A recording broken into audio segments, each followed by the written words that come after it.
Hey guys, Shane with Dazzy Integrations again, and on today's edition of Give It To Me Straight, we're actually going to be covering a topic that we've talked about a couple of times before, and that's viruses and malware, and particularly ransomware. Why are we coming back and touching on this topic again? Mainly because we're seeing a resurgence in instances of this particular type of ransomware that's tied to email.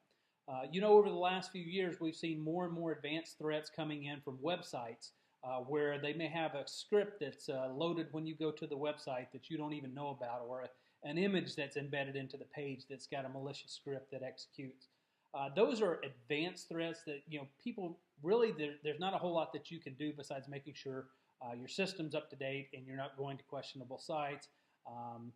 But what we've seen in the last couple of weeks is kind of a fallback to the old days of how viruses were spread through email, and particularly emails with attachments in them. So everyone kind of knows that if you get an email from someone you don't know that has an attachment in it, you shouldn't click on that attachment. But what happens when you get an email from someone that maybe you do know, say like FedEx or from Apple? What we've seen over the last few weeks are instances where emails are being sent to the user, has the user's name in the body of the email, and it says, hey Shane, your invoice for your last transaction is attached. And so as a user, I'm thinking, okay, well FedEx just sent me a copy of my invoice. I need to open that and get it to our accounting department so that it gets paid. Well, what's being done is in those attachments, that's actually the virus that's spreading it. And particularly, we're talking about the Odin virus that's been presented in the last couple of weeks. Very, very prevalent.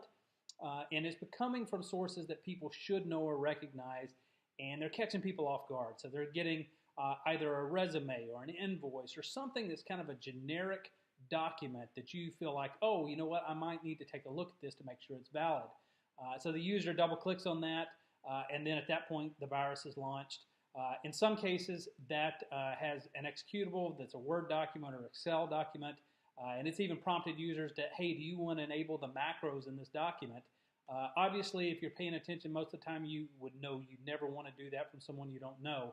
But what's happening is people get in a hurry and they just click on OK before they even realize what's happening, and that just makes matters worse. So what is the point of this message? Well, we want to go back and reiterate that unless you are receiving an email from someone you're expecting that has an attachment, you should never, never, never, never open that attachment. But what if it's from FedEx? Well, maybe call your FedEx rep and say, hey, did you just send me an email with an invoice attached? It's in an Excel file, which doesn't sound right to me. That's another clue. If the email has punctuation or spelling errors, that's another clue. If it's got hyperlinks in it that when you hover on over them, it shows a web address that doesn't look like it's coming from the actual site, that's another clue. All of these things are big clues to make sure that you shouldn't really open that attachment. And even though we preach it over and over and over again, users that are very well trained and very smart users are actually opening these attachments by accident. And once they do that, unless you have backups in place and it actually encrypts those files, there's not a lot that can be done besides a restore. So that's one of the reasons we want to make sure that everyone knows about it, particularly some of the variants of the Odin virus. If the antivirus definitions are even a few hours late, that can still be missed by the antivirus software. So that's the other question we get is, why didn't my antivirus catch this?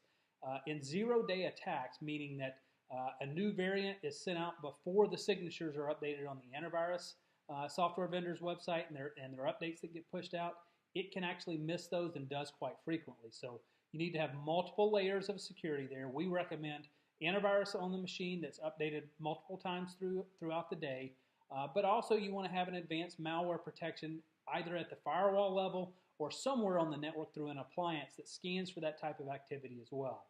So big three that you need to worry about. Don't click on attachments from folks you're not expecting it from. Make sure that your antivirus definitions are up to date very, very frequently, and make sure that you have another layer of security on the network, particularly some type of advanced malware protection at the firewall or network level. If you have any questions about this, please let us know. We would very much welcome the opportunity to talk to you about it before you get infected and have to fight these issues. As always, thanks for tuning in, and we'll catch you on the next time of Give It To